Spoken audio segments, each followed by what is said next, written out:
Hey everyone, welcome to a tutorial from 247designstudios.com. Today we're going to be talking about how to use this new fire flame effect that I found on flash-filter.net.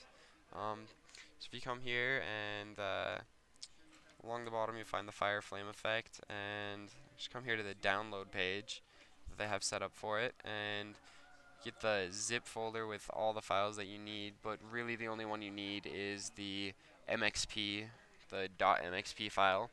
So if you open your Adobe Extension Manager, this is just a tool to help you install all of the extensions that you'll be needing in your long career of Adobe-ness.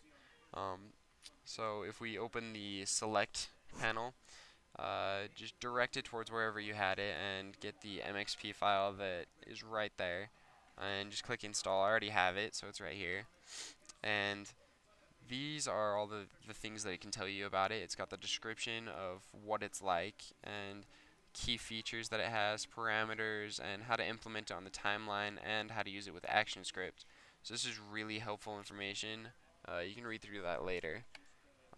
Right now, what we need to do is just open up Flash, and uh, let's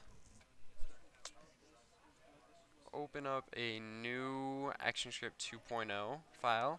So this is it right here, and this is one that I made just a minute ago, and it's a Zippo lighter that when you get closer to it, the fire gets bigger, and when you get further away, kind of bubbles down some.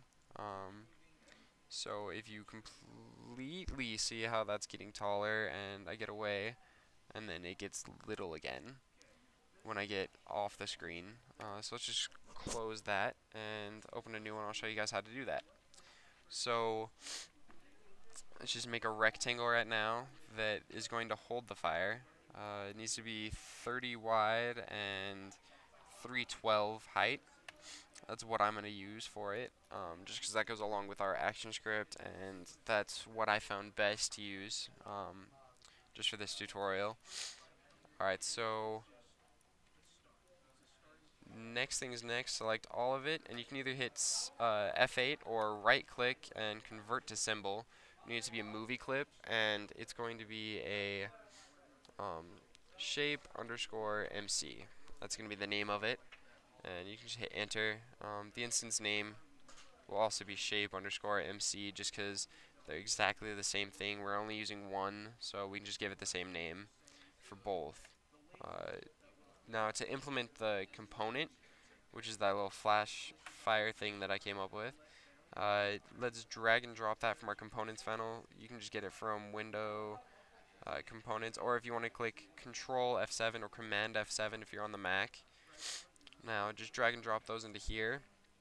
We can close that and just drag this onto your shape. Now when it gets close, it should just pop right onto it and it sticks. Now if you open your component inspector panel, which is right here, Shift F7 on both systems, this will tell you everything you need to know about your fire. This is all of the different things. So right here, target shape is shape MC, which is this little thing that we got going just a second ago, and the color 1, 2, 3, that's going from the outside of the flame to the in. So if we wanted to go from like a purple to a yellow, or to a teal to a white, that's how we would get it going. Maybe even this nice green. Make a seismodelic fire right here. Now these ones are the only real ones we'll need to toy around with for this tutorial. The amount, we'll need that at 1. And the interval, we can set that to 2, and the horizontal blur will go to 3. Now the amount and the interval, those are what it's going to flicker between in the height. So it's going to go from 1 to 2 on a scale of 10. And the horizontal blur is just blurring it across the x-axis, so it looks a little bit nicer. So if you pull up test movie, that's what it's going to look like right now. Just kind of a little purple flame just kind of boiling there.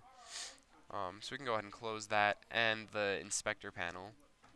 And if we wanted it to get bigger as we get closer and smaller as we got further away, all we need to do is just add a little bit of action script So let's name this layer fire and the one above it AS for ActionScript. Now if we get onto the ActionScript layer and keyframe 1, let's label it, or wrong button, sorry.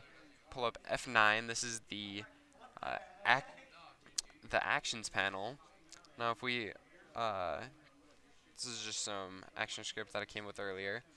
Now this is what is making it grow and shrink. Um, this default amount and default interval, those are what we're changing it by. And this is a little function that tells where the the mouse is, the x and the y coordinates of the mouse are in relation to fire effects, the middle of it and the bottom of the flame. And then if you change this number right here, that's changing how the fire moves, like how fast and how large it grows or shrinks, depending on how far away your mouse is. So this is just setting the fire effects to whatever it is minus this.